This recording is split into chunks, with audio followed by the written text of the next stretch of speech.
Few lives are as well chronicled or as elusive as the Queen's. She's been excessively criticised as the head of a dysfunctional family and overly praised as the epitome of everything great about Britain. But what's she really like? Let's start with her childhood. She was born Princess Elizabeth Alexandra Mary of York on April the 21st, 1926. She was the Shirley Temple, the child star, little lacy frocks. Photographs of her on chocolate boxes with blonde curls and big blue eyes, and that was the image. Her picture was splashed on the front page of newspapers around the world, still enthralled to a notion of an empire headed by a royal family. Although she wasn't expected at that point ever to become a queen, there was an enormous interest in her from birth. So she became a rather special princess, a kind of fairy princess, from the moment she was born. Then, when she was just 10 years old, Princess Elizabeth's life was to change forever. Her uncle the King abdicated the throne in order to marry an American woman, already twice divorced. Elizabeth's father reluctantly shuffled into his place. The word divorce became inseparably linked with royal shame and family scandal. On the day of the abdication, Elizabeth and her sister heard noise going on outside, and then they realised it was cheering. What was happening? God save the King! Princess Margaret said, "Will you be queen someday?" Elizabeth replied, "Yes, someday." Princess Margaret said, "Poor you." The man who had sought the quieter part in life was crowned ruler of the greatest empire in history. Elizabeth's father had not wanted the job. He wept for an hour at the news. But the royal family is not a place for the exercise of free will. However painful, this was his duty. The little princesses play their part in the handshaking with dignified pleasure.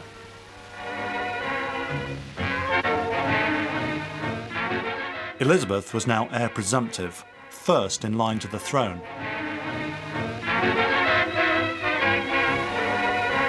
She'd seen the horror of her father when he had to take over the job, and she didn't want it. She just wanted to play with her ponies and lead a normal existence. Instead, the family moved into the vast apartments and grounds of Buckingham Palace. More human than divine after the abdication, how could the new royal family restore the faith? Welcome to the world of the photo opportunity. And Movietown feels particularly privileged to present this study of the royal family at leisure, in quiet surroundings, doing nothing more important than feeding the ducks and playing with the dogs. Of course, it looks idyllic, but what was the reality? This was the ideal family, this was the respectable family, this was the family that they could look up to. But I think the problem with that was that people's expectation was terribly high, and they forgot that, in fact, members of the royal family are human beings as well. Human beings, but how many children have this sort of spectacle in their driveway? Imagine it. Few chances to meet new friends, just the closeness of a family who became each other's best friends. In touch with each other, out of touch with ordinary life. The girls were like little prisoners in the palace. There was a little hill where they could see over the wall, and they used to go and stand there and unobserved watch people, ordinary people going about their business. So it was like a world removed. The princesses were very much isolated from other children. Hence they interacted with each other, and they paradoxically would have developed an intense interest in everything ordinary. What is it like to ride on the tube? They would look at other children playing at a distance and wish that they could talk with them and make friends with them. So just as we dreamed of them, they dreamed of us. Show me the child and I'll show you the adult. True glimpses of the young Elizabeth are rare. For me, the most revealing record of these times is this book by the princess's governess, Marion Crawford, known as Crawfie. Princess Elizabeth was a very reserved child, a very good girl, a very tidy girl. Crawford describes how she used to every night put the shoes neatly under the chair and put her toy horses away and feed them and water them, although they were toys, and fold her clothes very neatly. And I think that's very key to her character, very organised and very disciplined. Unlike today's royal children, the girls were educated at home. Their official source of education was, in many ways, reliable, trustworthy, good, basic, but I have to say inadequate. Her education was essentially that of her mother. That's to say, her mother's views on how an aristocratic little girl should be brought up, namely to be a debutante, to be interested in country pursuits, to be able to make polite dinner party conversation of a not too high-powered kind, and emphatically not to be a blue stocking. A teenage girl and a royal. It can't have been easy. Crawford realised the two princesses needed to see something of the real world. She took them on excursions beyond the palace gates, and the cameras came too. But to me, the princesses seemed like prisoners on day release. You have to imagine somebody living a life of great privilege, surrounded by servants. I mean, you know, you never had to fetch your own food or make it or anything like that. So any kind of normal life was manufactured. Princess Margaret Rose has feet which at the age of 7 cannot keep still. However, that's what you'd expect of a brownie of the Leprechaun 6 of the Buckingham Palace pack. Even the brownie and guide pack they joined was imported into the palace. There was little chance of everyday social interaction. When war was declared, the two princesses moved from Buckingham Palace to the greatest safety of Windsor Castle. The unit in which Princess Elizabeth and Princess Margaret Rose lived was known, wait for it, as the nursery unit. Well, that would have been wonderful if they'd been girls of 4 and 5. But that was not so. And the whole slant, as I say, I hope not unkindly, but the whole slant was towards keeping them small, keeping them young. For the next 5 years, the princesses lived at Windsor. Happy times for Elizabeth, quietly being prepared for the job to come. The Queen was trained like a soldier from a very, very early age. You know, that work came before anything, family, pleasure, the lot. You know, her duty as monarch, as shown by her father, was paramount. At 18, Princess Elizabeth, like her grandson Prince William, had become a striking young adult.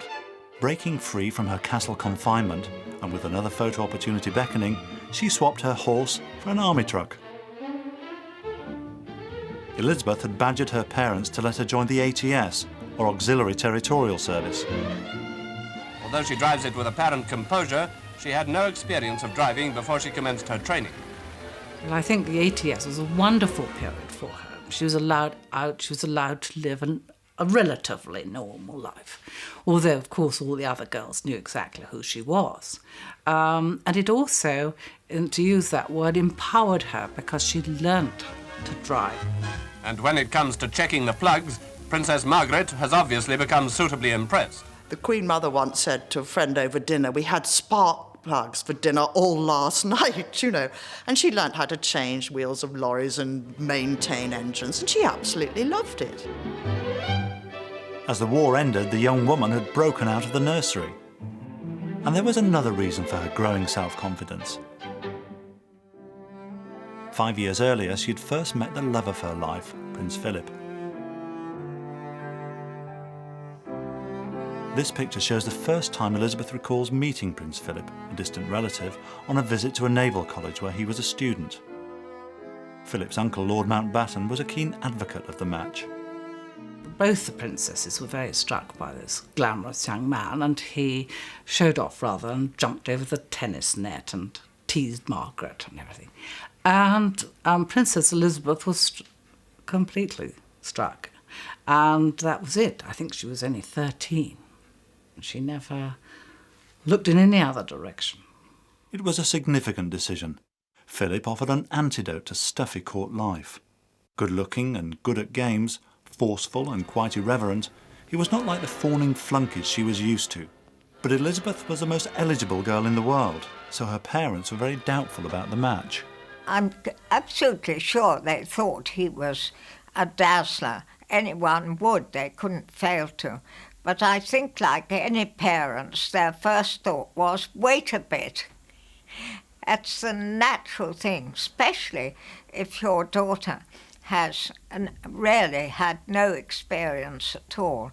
But the fascinating and wonderful thing was that their daughter knew her mind from the very beginning and never changed it, an iota. The romance with Prince Philip helps me detect an unexpectedly determined streak in Elizabeth's character. She was beginning to spread her wings. In 1947, she was required to accompany the royal family on a tour of South Africa. Philip was naturally left behind, and the relationship was kept a secret. It was Elizabeth's first ever trip abroad. She was friendly and vibrant and joined in to the full in all the social activities on board.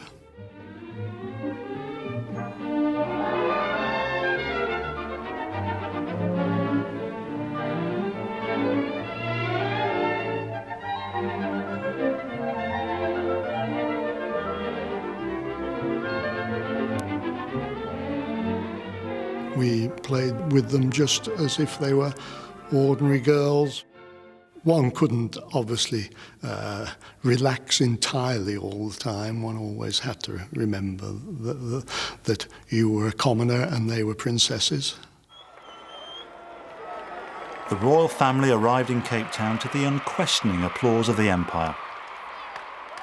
What strikes me about this unique colour footage of the tour is just how glamorous Elizabeth and her sister were. The South Africans were absolutely captivated by the royal family, and everybody was quite charmed by them all. The royal train crisscrossed South Africa for an exhausting 17 days. Elizabeth experienced the gruelling nature of her parents' job and the necessity of the eternal smile. Thousands of people lined the routes. Wherever they were going, there were always people to welcome them and wave and cheer, and the royal family didn't disappoint them. But amid the parties and receptions, clearly Elizabeth was not allowed to forget her obligation as the heir to the throne. We'll never know if she dreamt of another life. The Queen Mother came from an aristocratic Scottish military family, with deeply ingrained sense of duty, of things being right or wrong. And I think that these particular values the Queen Mother instilled in Princess Elizabeth. For me, this is a crucial point. That sense of duty was paramount. On her 21st birthday, Elizabeth had to review the troops. But on her mind was the live radio broadcast she was to make later that day. Shy like her father, it was her self-control that enabled her to make a speech that defined her personal values, and still does.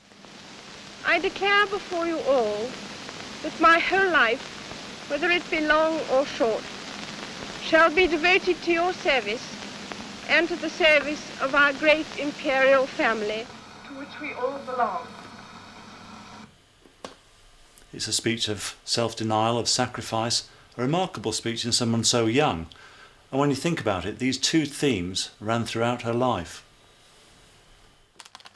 Can you imagine Prince William making those vows? Or anyone that age embracing the prospect of a lifetime of royal service? There was a little change, I think, on the return voyage to England after she had made her historic broadcast. I think she probably adopted a more serious outlook on life, and she was probably contemplating inwardly what lay ahead for her. Back home, Elizabeth was at last allowed to announce her engagement to Prince Philip. she really was a vision of heavenly beauty. She had complexion like the inside of a pink shell, and these wonderful blue eyes. Everything about her was alive and natural. Princess Elizabeth's wedding to Prince Philip was welcome world news. Coming so soon after the war, it offered the same antidote to depression as Charles and Diana's over 3 decades later. I think she was absolutely in love with him. I think that's of no doubt. And I think he was very attracted by her and he appreciated her. How far he was in love, I don't know. He's not really that kind of character. I mean, some men just are not in love. I think he loved her. Yes, I do think so. At that moment, was Princess Elizabeth looking forward to an almost normal life? Marriage, kids, and even maybe some privacy. She wasn't a child anymore because she had been treated as a child for a very long time. She was leaving this very close family and striking out on her own and making a new life for herself. Where could Elizabeth and Philip go to enjoy a marriage shared by millions? To find out, I must follow in their footsteps to their Mediterranean hideaway.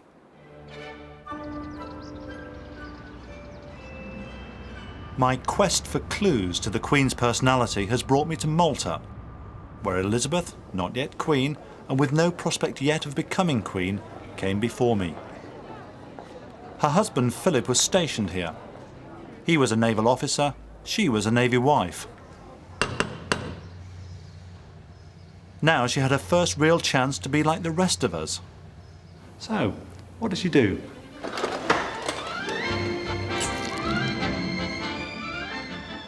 During lengthy visits to Malta, Elizabeth left her toddler, Prince Charles, at home. The young couple seem to have been very happy here. It was obvious that she meant to enjoy herself. She had no restrictions. She could move about on her own in Malta. It was absolutely novel for her, you know. And what can be more normal than going to the hairdressers? This is the salon where the princess came for her shampoo and set. Just like an ordinary customer. She phones for an appointment, just show her into her cubicle, and do her hair, and she leaves. Just like an ordinary naval wife. And I think that's how she wanted it to be.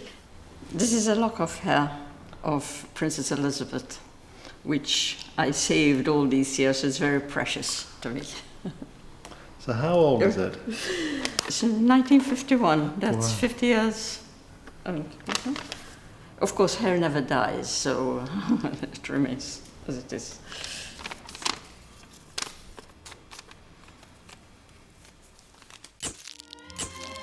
In Malta, the private self was not at war with public duty.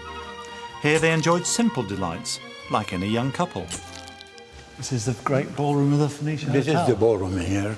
Yeah. And we used to come in here, we go up there, and the balcony in there. We spent about 15, 20 minutes. And then we photograph the princess with her party on the table in there. And then we wait for she comes out to dance. And then they send us off straight away.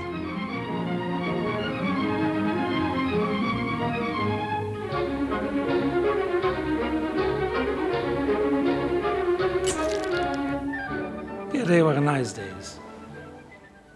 I remember the Duke of Edinburgh asked the band leader, Jimmy Dowling, to play a favorite tune for the Queen, which was Take the A-Train by Duke Ellington.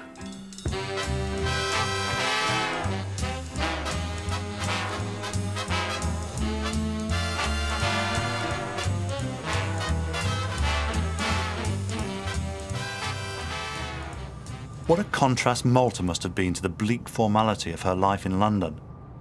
Perhaps she was even able to forget on occasions that she was a future queen. I think officially she was the boss. But in private life, I think Philip ran the show. That's my impression, yes. He seemed to boss her around most of the time, you know. And I shouldn't say this, perhaps. I've heard him swear at her. The woman I've discovered in Malta is very different from the remote figure most of us see today. In love, in touch, lively and free. So what did happen to change that vibrant and happy young woman?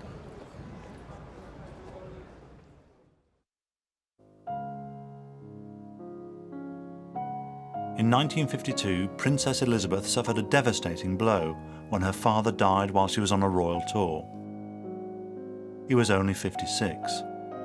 Stepping off the plane, Elizabeth was queen in her own country for the first time. Even though she was distraught about her father, she realised first of all what she had to do. She was queen. She had to do these things. She had to sign documents. She had to think in a different way. That was the end of any possibility of ordinary life.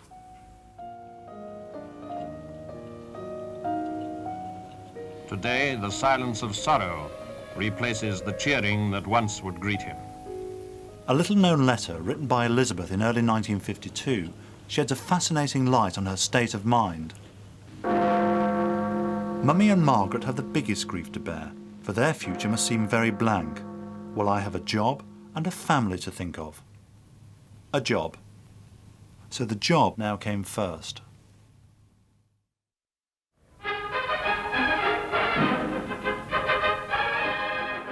Elizabeth's coronation was not only an historic event, but a very personal one too. Looking at these pictures, it's like watching a wedding. It's as though she's marrying the nation. Queen Elizabeth II came first, and Elizabeth the person came last. You see the Archbishop lowering this enormously heavy, jewel-encrusted crown on the heads of this solemn young woman. You have some sense of the enormous burden of expectation that's being placed upon her, and also the enormous seriousness with which she regarded that event. Until you are crowned, okay, you can call yourself king or queen or whatever. But for yourself, you don't really feel that you are until you've been through this ceremony. It's all the age-old meaning of ritual. The new queen seems to be embracing ceremony and tradition, its predictability a protection. I'm beginning to think that this was the moment when she grasped her destiny, finding its rituals not a burden, but an unexpected comfort. One gets the feeling that she actually enjoys the state occasions in which her role is clearly prescribed, rather than to put herself in informal situations where she has to make decisions as to how her personality will be manifested, because then it could go terribly wrong. Against all manner of folks. As the weight of monarchy fell on her shoulders, Philip had to take a step back. Now he had to kneel before her. Elizabeth was, however, the mother of two small children, Charles and Anne. Never to be forgotten days for this family, so sturdily united. Prince Philip made the major decisions on almost everything regarding the children, where they were educated, everything. The Queen really liked him to take a more proactive role of the two in order to compensate for the fact that he was, in public life, her junior. Not many women of her generation were heads of state at the same time as bringing up a family.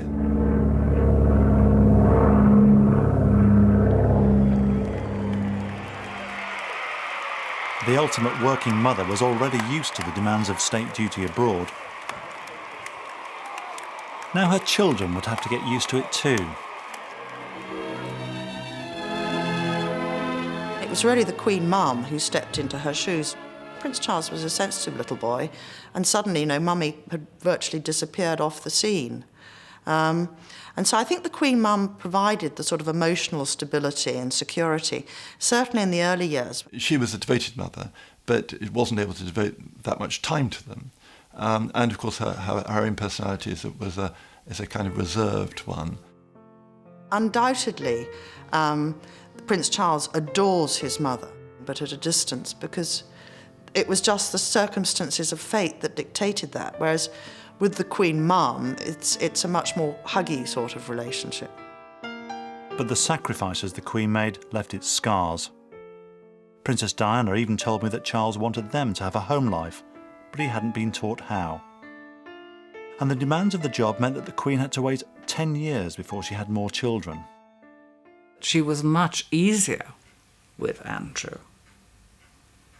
The relationship's a much easier one than, say, with Prince Charles.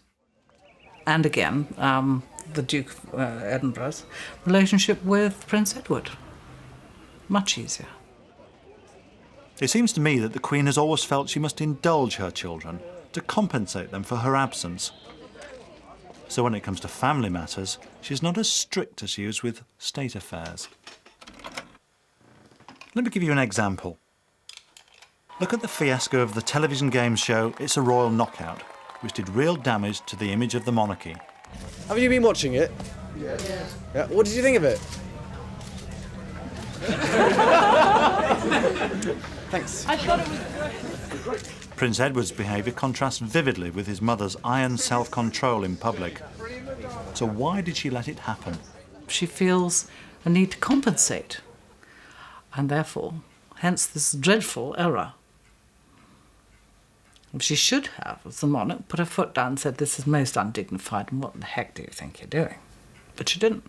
It did great damage, and in a way it was a kind of turning point, after which people started getting rather irritated with the younger members of the royal family. Is it this weakness, this indulgence, that caused the problem? It certainly damaged the image of the royal family, and of course the image of the Queen as monarch is very important to us. We expect her to behave in a certain way. She doesn't show her emotions often in public. We see this is strong enough to... Get off. And like her mother before her, the Queen has a tight grip on her image. Come around this side. There are previously broadcast programmes about the royal family which no one now can have access to without the Queen's express permission. For some reason, all the palace would allow me to see was this trailer for a film made years ago. Don't forget, that's fine. So 25 years after she ascended the throne, the portrayal of a close family with the Queen at its head was still the public image. Never more than in 1977, when the country and Commonwealth enthusiastically celebrated the Queen's Silver Jubilee. I think it meant a great deal to her because of the welcome she saw on all the faces wherever she went. And I think she felt, well, these people really like me. With hindsight, it was the high point of her reign. But even then I got a sense that the tide of unquestioning reverence was rapidly ebbing away. A world that was changing, and a Queen who was not.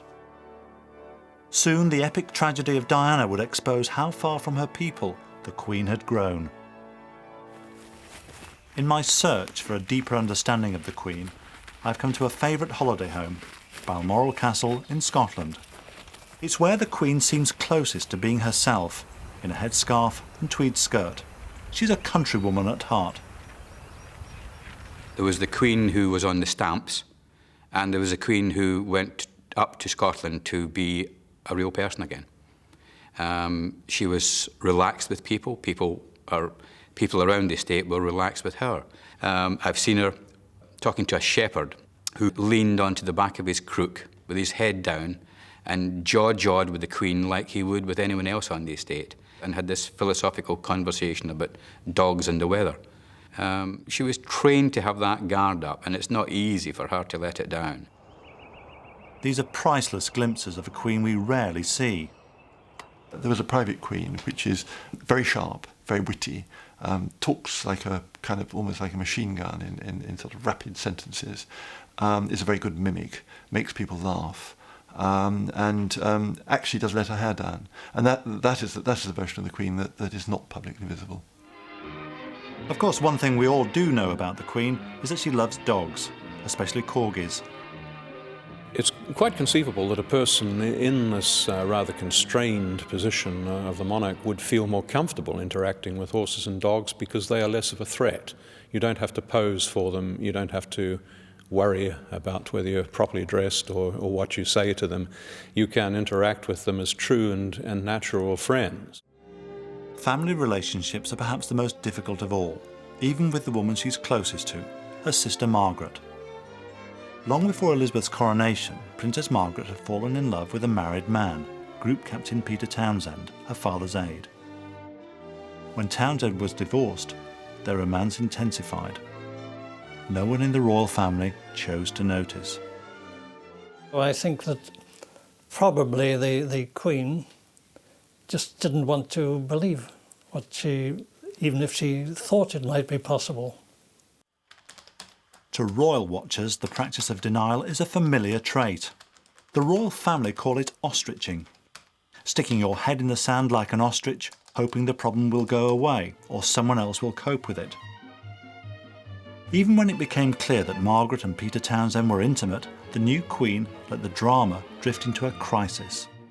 When Princess Margaret tried to raise the subject with her, she escaped. She dodged out. She took the dogs for a walk when they were about Balmoral, when she was afraid that Princess Margaret was going to say something. I believe this pattern of ignoring emotional problems resurfaces in the 1990s, causing the Queen intense personal anguish when the marriage of Diana and Charles starts to fall apart. In the 1950s, it was a very different period from today. The family meant a great deal.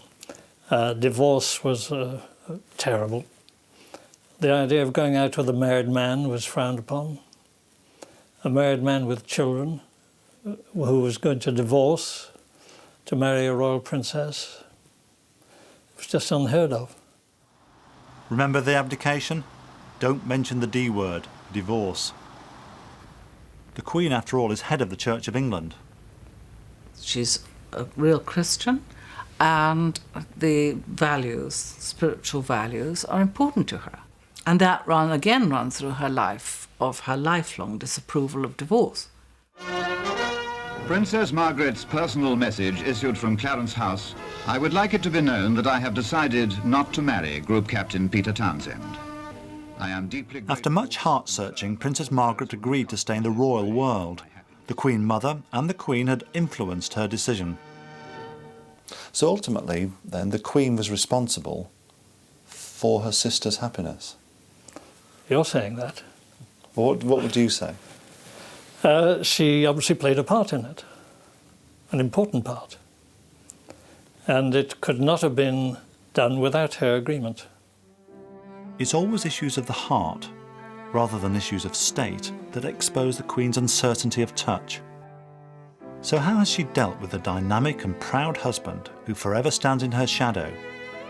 And how has she coped with unsubstantiated rumours that he's had extramarital romances? She knows that he would never, ever contemplate leaving her. She's number one. What does that attitude tell you about the Queen herself as an individual? I think, again, it shows a terrific stoicism. It shows great humanity and understanding. It seems, however, that after more than 50 years of marriage, their mutual understanding and tolerance has worked for them. All too often, I fear Prince Philip has had to listen to me speaking.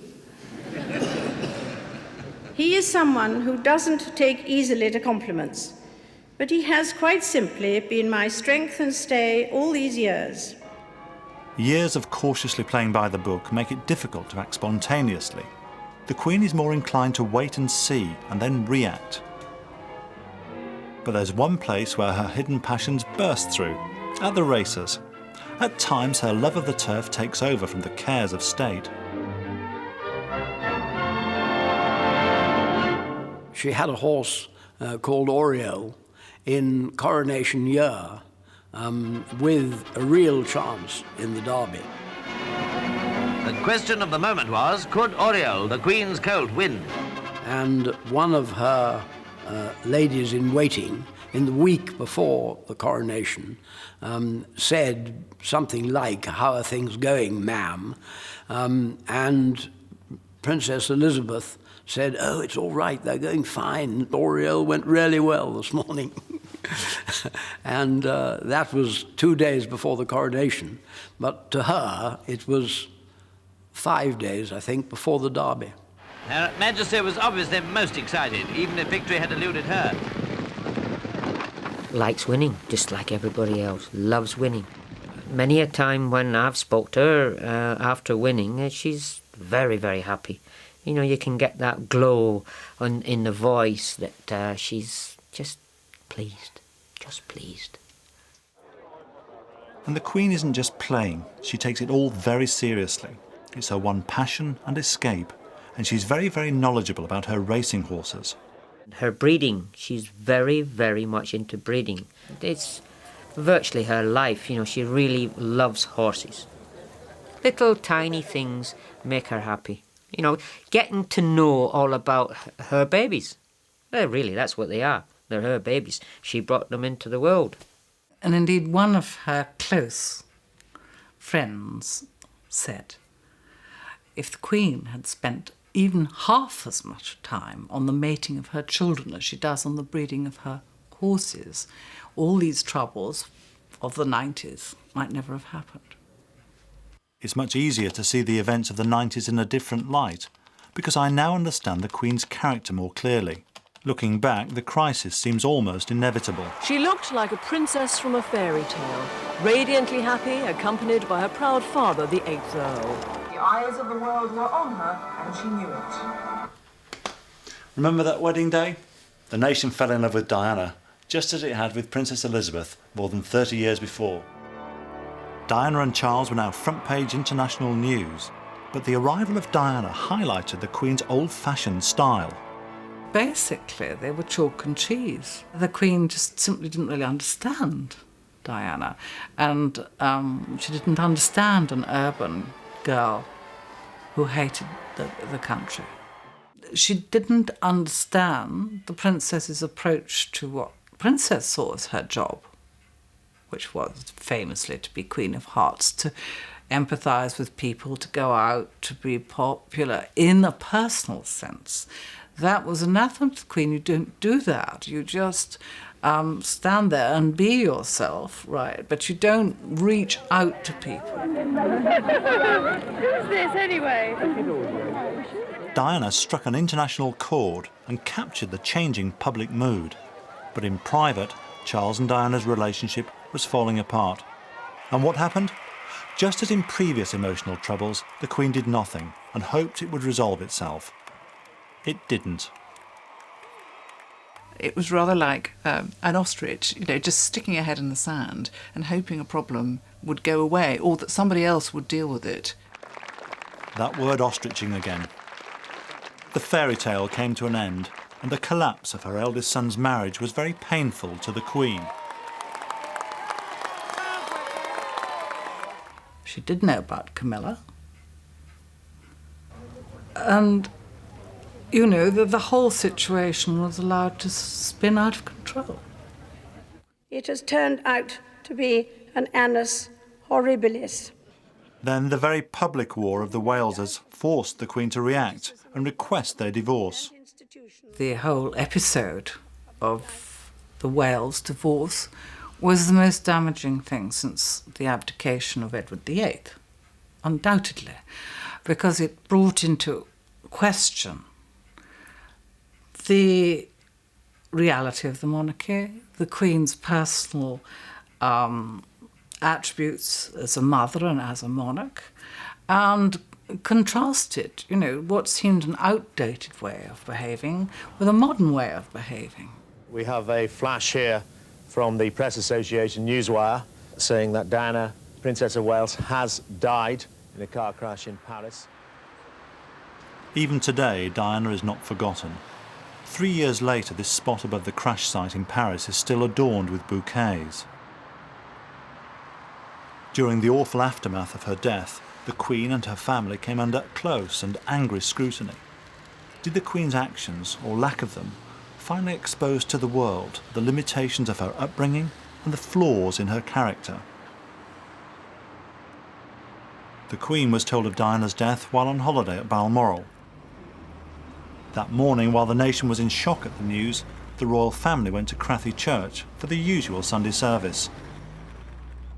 Prayers were said for members of the royal family, but no mention was made of Diana. Tributes flowed in from world leaders and Prime Minister Tony Blair. They regarded her as one of the people. She was the people's princess. But at Balmoral, the public silence was deafening. A short written statement was released saying the family was shocked and distressed. Then nothing. The image of the Queen took a serious dent in that first week. They seemed to misjudge the mood of the nation, and I think that the silence from the royal family for those early days and nothing happening, the no mention of Diana at Crathy Church at the service, no flag coming down at Buckingham Palace, that in itself caused probably a lot of anger with people. It's extraordinary, isn't it, that someone whom we regard as being very wise and very able in all sorts of matters of state should prove so astonishingly inept at judging the mood of her own people. I have talked to a lot of people behind the scenes about the days after Diana's death, and a clearer picture of what happened can now be pieced together. As part of the divorce settlement with Charles, Diana had given up the title, Her Royal Highness. For the Queen, royal protocol meant that Diana, as a commoner, was no longer entitled to a state funeral or to lie in state in a royal chapel. The fact that she was one of the most famous women in the world, that she was the mother of the future king and the former wife of her son, really cut no ice with the Queen, and it would have been far easier for her had Diana been dealt with in that way. By contrast, Charles followed his instincts, and to hell with protocol. He took the Royal Standard and flew here to Paris. When he arrived at the Pitié-Salpêtrière hospital, he immediately went to see Diana's body. I was very surprised at Prince Charles' manner. On this side of a channel, we thought him to be rather conservative, stuffy, awkward, rigid in royal protocol, and yet the person I met was very warm, deeply moved, and rightly concerned over the details. Bouleversant, et justement préoccupé par des détails comme ça. The hospital staff found a photograph of William and Harry in the princess's handbag. So the photo of her children was taken and placed in her hands, and when Prince Charles arrived, he seemed to think that it was a lovely idea. I was really surprised when I was told about one phone call the hospital received. It was from the Queen's office to the British Consul General at the hospital. I recall the Consul General coming out of the room he'd been given, and he went over to talk to one of my colleagues who's the reception manager, and he said to him, "Balmoral wishes to reclaim the jewellery." And, taken aback, the person there says, "Who at Balmoral?" And he says, "The Queen wants to know if there was any jewellery, and if so, it should be retrieved." And it was explained to them that the Princess of Wales, if there were any jewels, they'd probably still be in the car, but that the medical staff had been primarily concerned with saving the princess's life and not with locating any missing jewellery. It's difficult to know why this call was made. At its best, it may simply have been an example of confusion over who was responsible for Diana's belongings. The coffin of the princess, draped in the Royal Standard, was flown back to London. Although flags around the world were flown at half-mast in honour of Diana's memory, no flag was on show at all at Buckingham Palace. Now, I know it's tradition that the flag flies at Buckingham Palace when only the royalty are there, but I really would have liked to have seen the flag flying half-mast there as well. They're the most cold people on this earth. Courtiers can explain till they're blue in the face that it couldn't fly at half-mast, but people looking at that building and looking at all the surrounding buildings where flags were at half-mast would again form the impression that this was a disrespectful act to a dead princess who was, we all know, very much loved. The dead hand of protocol had paralysed the Queen, but the public were in no doubt about what they wanted. I mean, all these people here today are showing the strength of the nation, and she hasn't said anything, the Queen. We wanted the Queen to take the lead, to act and to speak to us as a mother and a grandmother, not as a remote head of state. The Queen is perhaps tightly wrapped, if one can put it that way. Doesn't mean she doesn't feel things, it means she just doesn't show it. And she feels it wouldn't be appropriate to show emotion in public. At last, 5 days after Diana's death, the Queen and the royal family did come to London. And then, with the crowds behind her, the Queen did speak to the nation about Princess Diana. First, I want to pay tribute to Diana myself. She was an exceptional and gifted human being. 60 years before, the Abdication had united the nation behind its new monarch. Princess Diana's funeral divided the nation from its Queen. The public just didn't understand her remoteness. Whispers of criticism had become a chorus. It was a seismic shift in our relationship with our monarch. The public, I think, have probably been left with an image that rather than the Queen caring for Diana, the actions that took place in the second half of the week were as a result of the grief being displayed by the public, as opposed to the Queen doing it of her own volition. And I think that is where the damage has been left. Now the Queen faces a new challenge: how to deal with her son and his new partner, Camilla Parker Bowles. Once again, the issue of divorce is at the heart of the dilemma. We've all moved on so much. Is it possible for the Queen, now in her 75th year, to join us? I think it's been very characteristic of the Queen that she's kind of edged up to it. That, you know, it's been a sort of drip, drip, testing the water kind of approach. And I think we'll see that process continue. Looking again at these pictures, I feel a little closer to understanding how difficult it was for the Queen when Diana died, and why. We all knew Diana, but will we ever really know the Queen? All of us play roles to some degree, a variety of roles throughout our life. What is characteristic of the Queen is that the role of monarch is very powerfully imprinted on her behaviour. And what we see of her, at least, is determined more by the role than by the individual who is fulfilling it.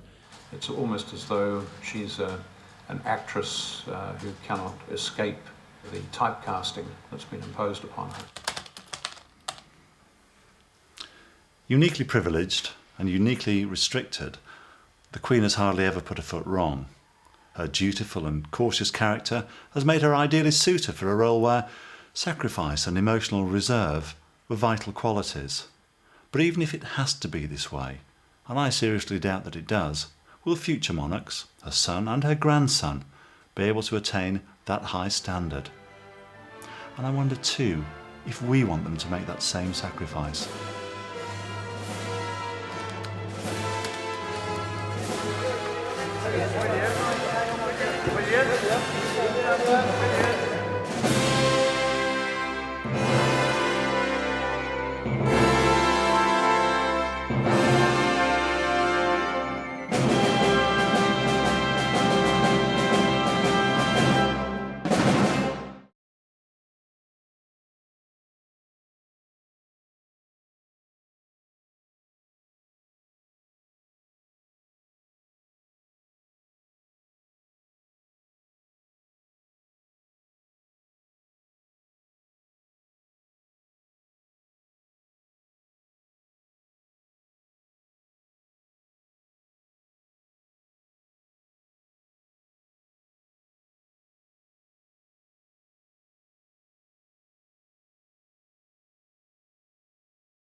At the close of the 20th century, the Queen, who had ruled for 45 years, faced one of the most testing times of her reign. Diana, Princess of Wales, died in a terrible car crash in Paris. The nation was inconsolable and laid bare its feelings. And yet the Queen remained silent, concealing her emotions. The television pictures that week provoked a string of questions. Why couldn't the Queen react spontaneously to that shocking event like other people? Why didn't she seem to understand how many felt? And what did her reaction, or lack of it, tell us about her? This programme is my journey through the Queen's life to try and find some answers to those questions.